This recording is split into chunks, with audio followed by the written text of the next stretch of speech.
Somehow my mic muted. Somehow Discord muted, so that's good. Make sure Discord's coming through the stream because it's probably changed my audio settings too. But thank you, Queen, for welcoming me back. And you're fortunate, Salty. They didn't hear me say illiterate because the mic was muted. So yeah, I don't know what the heck is wrong with Streamlabs because it even just muted my stream. That's okay. Like, it might be a PC issue because I can't shut down my PC anymore. I have to hold the power button until it shuts off to get it to shut off. Somebody backdoor. When I tell it to shut down, it restarts.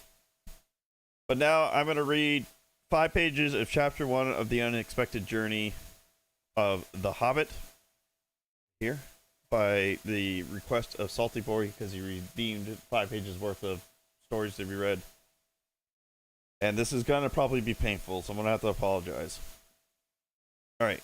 In a hole in the ground, there lived a hobbit. Not a nasty, dirty, wet hole, filled with the ends of worms and oozy smell, nor yet a dry, bare, sandy hole with nothing in it to sit down on or eat. I hate having a sandy hole. We all do. It was a hobbit hole. And that means comfort. It had a perfectly round door like a porthole, painted green, with I'm in 2 chats. with shiny yellow brass knob in the exact middle. The door opened to a tube-shaped hall like a tunnel. A very comfortable tunnel without smoke, with paneled walls and floors, tiled and carpeted, provided with polished chairs. I lost my spot already. And lots and lots of shut up. Lots and lots of pet cats and coats. The Hobbit was fond of visitors. The tunnel wound on and on, going fairly but not quite straight into the side of the hill. The hill and all the people for many miles around it called it. And many little round doors opened out of it. First on one side and then on another. No going upstairs for the Hobbit. Bedrooms, bathrooms, cellars, pantries, lots of these. Wardrobes, he had whole rooms devoted to clothes. Kitchens, dining rooms, all were on the same floor and indeed on the same passage. The best rooms were all on the left-hand side going in, for those were the only ones to have windows, deep-set round windows, looking over his garden and meadows beyond, sloping down to the river. This hobbit was a very well-to-do hobbit, and his name was Baggins. The Bagginses had lived in the neighborhood of the hill for time out of mind, and people considered them very respectable, not only because most of them were rich, but also they never had any adventures or did anything unexpected. You could tell what a Baggins would say on any question without the bother of asking him. This is a story of how a Baggins had an adventure and found himself doing and saying things altogether unexpected. Hey, it's the title of the chapter. He may have lost their neighbor's respect, but he gained, well, you will see whether he gained anything in the end. I'm actually trying not to focus on the chat so I could read this and not take forever to read it, but I can see it scrolling in the corner of my eye, so I'm about to read through it once I'm done. The mother of the particular hobbit. What is a hobbit? I suppose hobbits need some description nowadays, since they have become rare and shy of the big people, as they call us. They are, or were, a little people, about half our height and smaller than the bearded dwarves. Hobbits have no beards. There is little or no magic about them, except for the ordinary everyday sort, which helps them to disappear quietly and quickly when large, stupid folk like you and me come blundering along, making a noise like elephants, which they can hear a mile off. They are inclined to be fat in the stomach.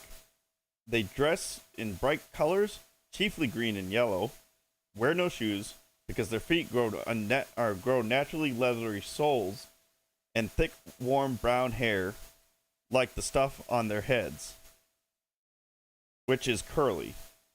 have long, clever brown fingers, good natured faces, and laugh deep, fruity laughs, especially after dinner, Fruity. which they have twice a day and when they can get it. Now you know enough to go on with. As I was saying, the mother of this hobbit, of Bilbo Baggins, that is, was the famous Belladonna Took, one of the 3 remarkable daughters of Old Took, head of the hobbits who lived across the water, the small river that ran at the foot of the hill. It was often said, in other families, that long ago one of the Took ancestors must have taken a fairy wife. That was, of course, absurd, but certainly there was still something not entirely hobbit-like about them. He's looking at titties. And once in a while, members of the Took clan would go on and have adventures. They discreetly disappeared, and the family hushed it up. The fact remained that the Tooks were not respectable as Bagginses, though they were very undoubtedly richer. Not that Belladonna Took ever had any adventures after she became Mrs. Bungo Baggins. Bungo, that was Bilbo's father, built more luxurious hobbit hole for her, and partly with her money. That was to be found either under the hill or over the hill, or across the water. And there they remained to the end of their days. Still, it is probable that Bilbo, her only son, although he looked and behaved exactly like a second edition of his solid and comfortable father, got something a bit queer in his makeup from the Took side, something that only waited for a chance to come out. The chance never arrived until Bilbo Baggins was grown up, being about 50 years old or so, and living in the beautiful hobbit hole built by his father, which I have just described for you, until he had in fact apparently settled down immovably. By some curious chance, one morning long ago, in the quiet of the world, when there was less noise and more green, and the hobbits were still numerous and prosperous, and Bilbo Baggins was standing at his door after breakfast, smoking an enormous long wooden pipe that reached nearly down to his woolly toes. Neatly brushed, Gandalf came by. Gandalf, if you have heard only a quarter of what I've heard about him, and have only heard very little of all there is to hear, you would be prepared for any sort of remarkable tale.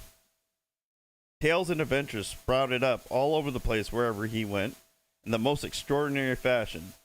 He had not been down that way under the hill for ages and ages, not since his friend the Old Took died. In fact, the hobbits had almost forgotten what he looked like. He had been away over the hill and across the water on business of his own since they were all small hobbit boys and hobbit girls.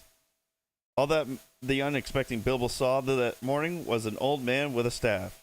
He had a tall, pointed blue hat, a long gray cloak, a silver scarf over which his long white beard hung down below his waist, and immense black boots. "Good morning," said Bilbo, and he meant it. The sun was shining, and the grass was very green, but Gandalf looked at him from under the long bushy eyebrows that stuck out further than the brim of his hat. "What do you mean?" he said. "Do you wish me a good morning, or mean that it is a good morning whether I want it or not?